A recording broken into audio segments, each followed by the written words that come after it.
नमस्कार, मैं अनु त्रिपाठी। कैसे हैं आप सभी? उम्मीद करते हैं आप सभी स्वस्थ होंगे।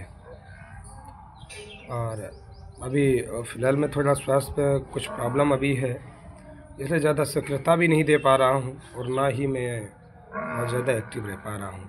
स्वस्थ होने के बाद हम फिर से अपने मिशन और अपने मोड पर लगूँगा।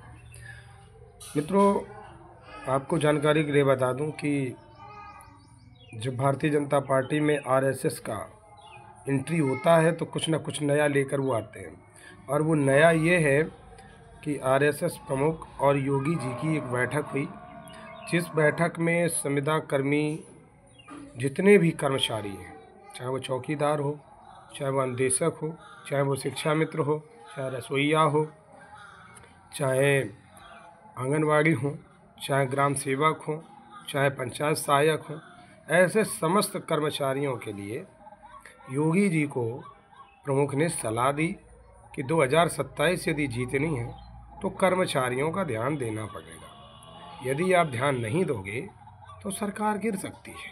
और ये बात सत्य है कि कर्मचारियों के लिए बीजेपी सरकार ने अभी तक कुछ भी नहीं किया। सारे काम सरकार के अच्छे हैं, पर दो चार काम बहुत गंदे हैं। इन गंदे कामों पर विचार प्रकट करना चाहिए। मुझे ऐसा लगता है कि सरकार यदि कर्मचारियों का उत्थान कर देती है, और मुख्य धारा में सबसे पहले सरकार को जातवादियों के ऊपर हंटर चलाना चाहिए। जो जातियों के ठेकेदार हैं उन ठेकेदारों की दुकानें बंद होना चाहिए। इस तरीके से अगर काम को सरकार कर दे तो सोने में सुहागा होगा और हमारा यूपी बहुत ही अच्छे लेवल पर काम करेगा।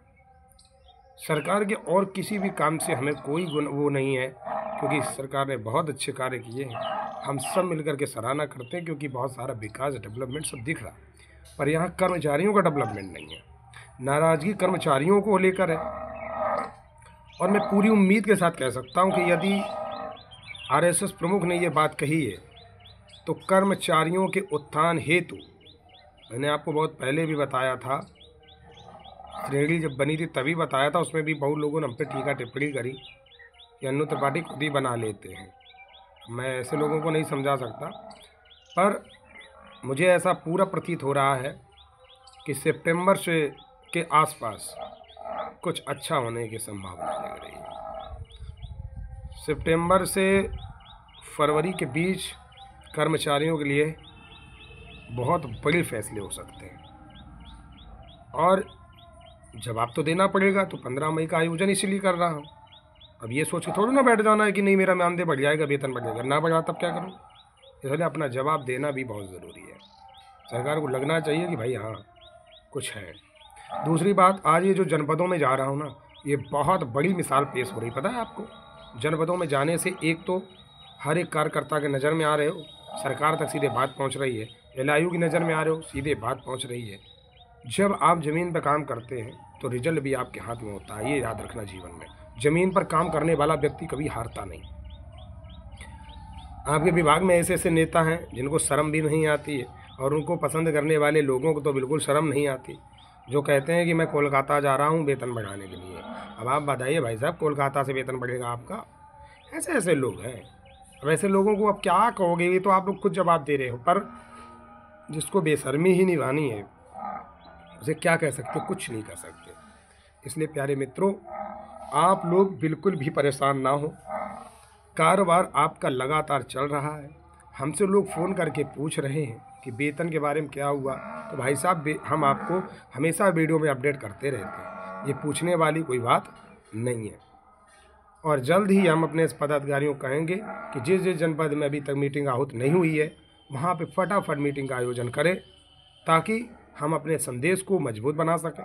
और जहाँ भी मैं मीटिंग कर रहा हूँ, वहाँ की हर एक जनपद की एक फ़ोटो मैं अपने ऑफिस में फ्रेमिंग कर रहा हूँ, ताकि कल को हम सरकार तक ये अपना चिट्ठा पेश कर सकें कि हर ज़िले में हमारे संगठन के लोग हैं, और अगर आपने हमारे बारे में नहीं विचार किया तो हम इसका जवाब बहुत ही आसानी से दे सकते हैं। क्योंकि सरकार पे थोड़ा तो दबाव बनाना पड़ा है। दबाव बनेगा तभी वेतन बढ़ेगा। मित्रों, इंतज़ार करते रहिए। भगवान ने चाहा ज़रूर आपके घर खुशहाली आएगी। मैं जानता हूँ कि आज हमारे चौकीदार किस हाल में जी रहे हैं, एक उम्मीद और एक आशा में।